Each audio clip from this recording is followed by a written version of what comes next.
গিন্নির হাতের রান্না করা খাদ্য। হ্যাঁ, সে সে কি? কি? এই পোটলা ভর্তি খাবার আছে মহারাজ। আমার গিন্নির হাতে রাঁধা কুমড়ো পটলের ছেঁচকি আমার খেয়ে ভালো লাগলো, তাই সবার আগে আপনাদের সবার কথাই আমার মনে হলো, তাই সবার জন্য কুমড়ো পটলের ছেঁচকি নিয়ে এসেছি মহারাজ। বাহ বাহ, খুব ভালো করেছো গোপাল। মহারাজ, রাজসভাতে রাজকার্য না হয়ে সবাই কি এখন কুমড়ো পটলের ছেঁচকি খাবে? সে কি মন্ত্রী মশাই, আপনি কি ভাবলেন আমি রাজসভায় বসে বসে সবাইকে খেতে বলছি? এটা কি করে ভাবলেন মন্ত্রী মশাই? আমি সবার জন্য আলাদা করে নিয়ে এসেছি, প্রত্যেকে তার বাড়িতে নিয়ে গিয়ে খাবে। আর মহারাজ, আপনার আর রানীমার খাবার আমি অন্দরমহলে পৌঁছে দিয়েছি। চমৎকার গোপাল, চমৎকার। তুমি সবার কথা ভেবে সবার জন্য ছেঁচকি নিয়ে এসেছো, এই জন্য তোমাকে সাধুবাদ জানাতে হচ্ছে বই কি। সাধু, সাধু। কি হলো? সবাই খেয়ে কি বললো শুনি? আরে সে তো কাল জানতে পারবো, আজকে সবাই এখন খাচ্ছে। ও, তুমি কি ভেবেছিলে হ্যাঁ, খাবার নিয়ে যাওয়া মাত্রই সবাই খেতে শুরু করে দেবে? আর আমি তোমার প্রশংসা করেছি মানে তুমি ভালোই রেঁধেছো। এই সত্যি মন থেকে বলছো তো?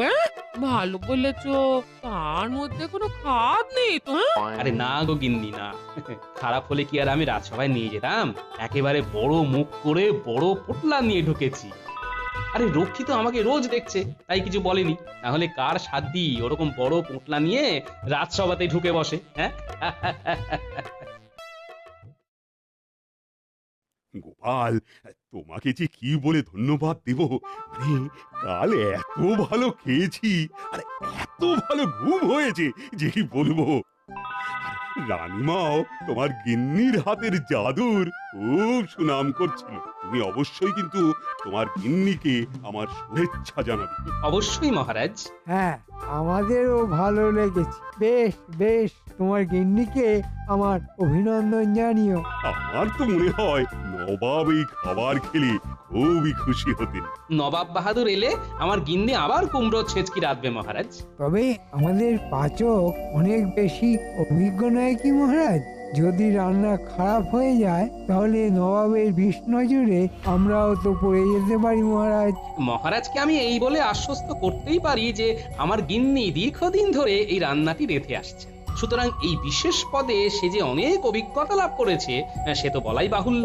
আমাদের পাচকের হাতের কুমড়ো ছেঁচকি আমি খেয়েছি, কিন্তু কাল যা খেয়েছি তার ধারে কাছেই আসে না। সুতরাং গোপালের গিন্নির হাতের রান্না নবাবের জন্য হবেই।